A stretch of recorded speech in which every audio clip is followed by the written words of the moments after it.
was in the New Hampshire State Legislature, I served on the State Federal Relations and Veterans Affairs Committee.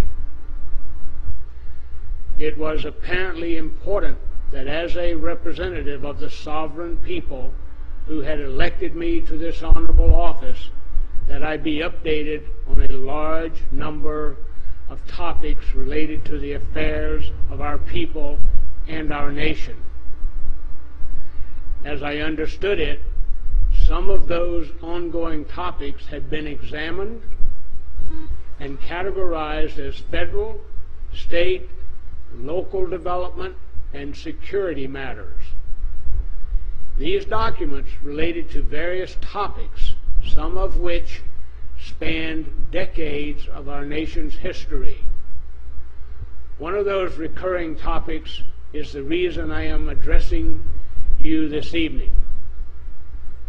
I would like to submit to our nation my personal testimony of one document related to one of these ongoing topics, which I saw while in office serving on the State Federal Relations and Veterans Affairs Committee. The document I saw was an official brief to President Eisenhower. To the best of my memory, this brief was pervaded with a sense of hope, and it informed President Eisenhower of the continued presence of extraterrestrial beings here in the United States of America. The brief seemed to indicate that a meeting between the President and some of these visitors could be arranged as appropriate if desired. The tone of the brief indicated to me that there was no need for concern, since these visitors were in no way causing any harm or had any intention whatsoever of causing any disruption then or in the future. While I can't verify the times or places or that any meeting or meetings occurred directly between Eisenhower and these visitors, because of his optimism in his farewell address in 1961, I personally believe that Eisenhower did indeed meet with these extraterrestrial off-world astronauts.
when this ice storm had really hit. We had witnesses of Eisenhower showing up 1,300 miles west at Holloman Air Force Base. And so we knew Ike had planned to come to Holloman, but I don't think any of the international press knew it. So it was very, very secret in the East. But when he got out west, he spoke to almost 400 men at various times during that day. Incredible time. So it's something that is well attested then. I have dug up about 3 witnesses.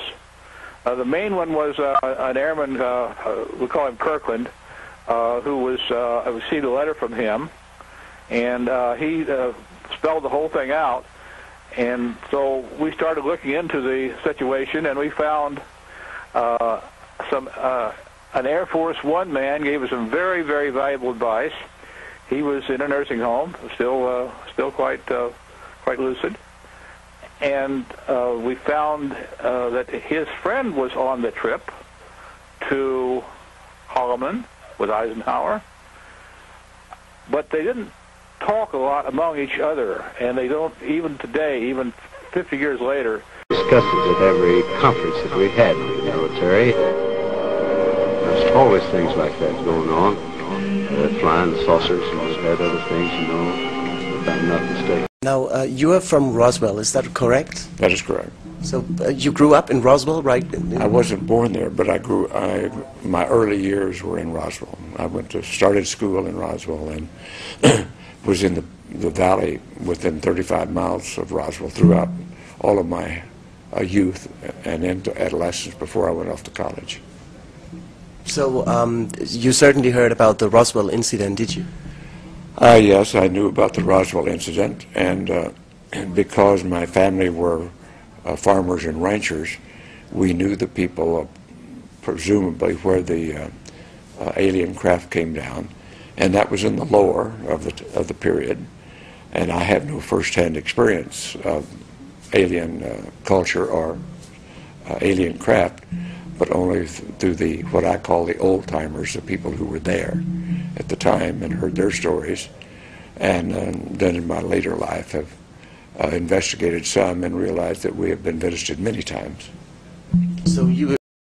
And a former astronaut says aliens exist. Edgar Mitchell, who was part of the Apollo 14 mission, told a radio interviewer that sources at NASA describe the extraterrestrials as, quote, little people who look strange to us.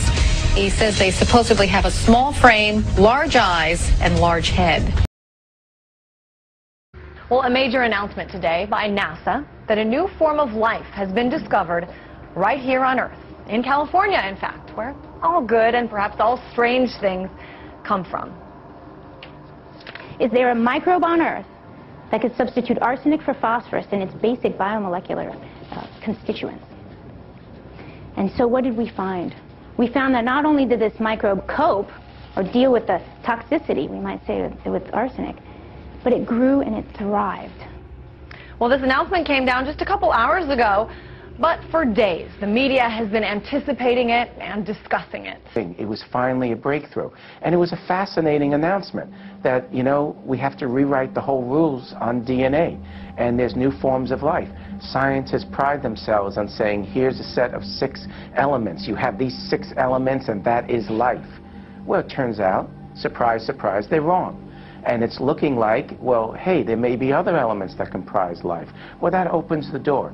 That opens the door to say that on other planets, on this planet, there may be life forms that we're just dimly aware of or unaware of. And really, when you think about it, the role of NASA, I mean, this is cutting edge. Any textbook would have said this was not alive. The DNA of this bacteria is wired completely different. And there's 6 elements that comprise life. Carbon is the main ingredient. Phosphorus was one of them. This bacteria does not have phosphorus. It has arsenic instead. And it really changes. There's something called the Drake number, the Drake factor. And it's the chance of finding life in the universe. Well, that chance has just gone up extremely exponentially. And I think it raises the chance of success that we will find life in the universe in the near term. With this amazing discovery you've announced today, how much does it change what we've all been told, what we've all been taught about how we got here. But I think it suggests that things could be a little different, or even very different, than we know. And there may have been other options to how we got here. Okay. Well, then if there may be other options to how we got here, and we need to rethink and maybe keep studying just about everything, what about up there? I think that I certainly would say that there's more, it's even more likely that we'll find life elsewhere. Does every science teacher in America, whether they're teaching first and second graders, fifth or sixth graders, in high school, in college, in postgraduate work or graduate work, do they have to walk into class tomorrow and say, never mind? Not never mind, but there's something else.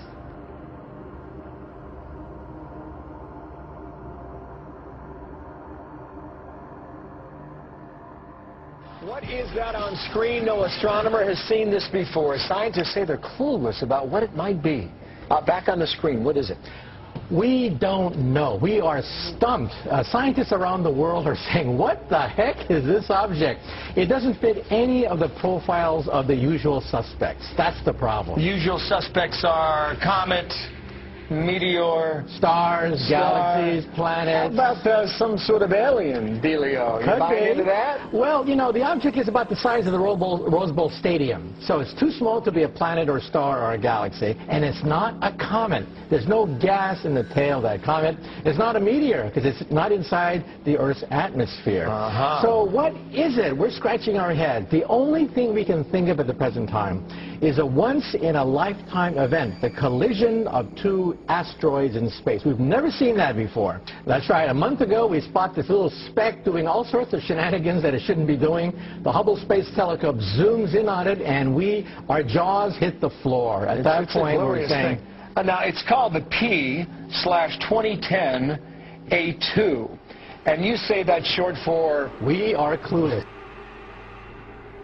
But on the chance that there are aliens out there, which I totally believe there are, I'm going to be with the scientists on this one and say, let's get prepared.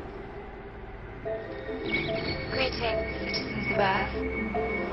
My people have developed technologies which allow us to throw off our physical forms and travel great distances in the blink of an eye. We are in dialogue with your leaders to help the human race survive its infancy, for we believe in you. We are helping your scientists find cures for diseases which afflict your bodies, and helping you to preserve your planet's most precious resources. Many among us wage peace, and one day, with our help, war may be a thing of the past. Our army is 1 billion strong and growing.